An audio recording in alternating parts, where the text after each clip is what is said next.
লোকসভা নির্বাচনের পর সর্বপ্রথম বিশ্রামগঞ্জ বাজারে বেশ বড় আকারে কর্মী সমর্থকদের নিয়ে মিছিল ও পথসভা সংগঠিত করল সিপিআইএম দল রবিবার দুপুর 1:30 রবিবার দিন ছিল বিশ্রামগঞ্জ বাজারের সাপ্তাহিক বাজার।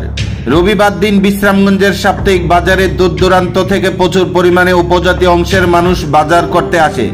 তাই রবিবার দিন বিশ্রামগঞ্জ বাজারে সিপিআইএম দল মিছিল ও পথসভা সংগঠিত করার জন্য সিদ্ধান্ত গ্রহণ করে।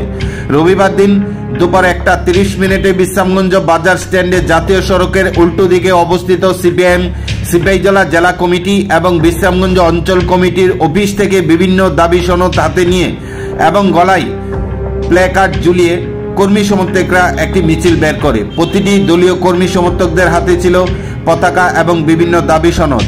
জাঁকজমকপূর্ণ এই মিছিলটি প্রত্যেকটি কর্মী সমর্থকদের স্লোগানে মুখরিত ছিল। কর্পোরেট তুমি ভারত ছাড়ো, সিএ অতি দ্রুত বাতিল, 125তম সংশোধনী চলতি অধিবেশনে বাস্তবায়িত করতে হবে, বনাধিকার আইন অবিলম্বে বাস্তবায়িত করতে হবে এবং কৃষি উৎপাদন বাণিজ্য থেকে বহুজাতিক সংস্থাগুলিকে দূরে থাকতে হবে, এই স্লোগানে মুখরিত ছিল মিছিলটি। মিছিল শেষে বিশ্রামগঞ্জ বাজার স্ট্যান্ডে অনুষ্ঠিত হয় এক পথসভা। মেলাঘর এলাকার দীর্ঘদিনের বাম নেতা গৌরাঙ্গ ঠাকুরদাকে সভাপতি করে শুরু হয় পথসভা। পথসভায় আলোচনা করতে গিয়ে সিপিআইএম সিপাহীজলা জেলা কমিটির সম্পাদক তথা রাজ্যের প্রাক্তন অর্থমন্ত্রী বলেন, এবারের লোকসভা নির্বাচনে শাসক দলের প্রার্থীরা ভোটে হেরেছে। কৃষক সমাজ তাদের চক্রান্তের বিরুদ্ধে শুধু আন্দোলনই করছেন না, তাদেরকে ক্ষমতাচ্যুত করার জন্য এবারের লোকসভা নির্বাচনে ভোট দিয়েছেন। পথসভায় আলোচনা করেন প্রাক্তন অর্থমন্ত্রী বানুলাল সাহা। শাসক দলের প্রার্থীরা এবারের ভোটে হেরেছে, তাহলে কৃষক সমাজ তাদের চক্রান্তের বিরুদ্ধে শুধু আন্দোলনই করছে না, তাদেরকে ক্ষমতাচ্যুত করার জন্য এবার ভোট দিয়েছে।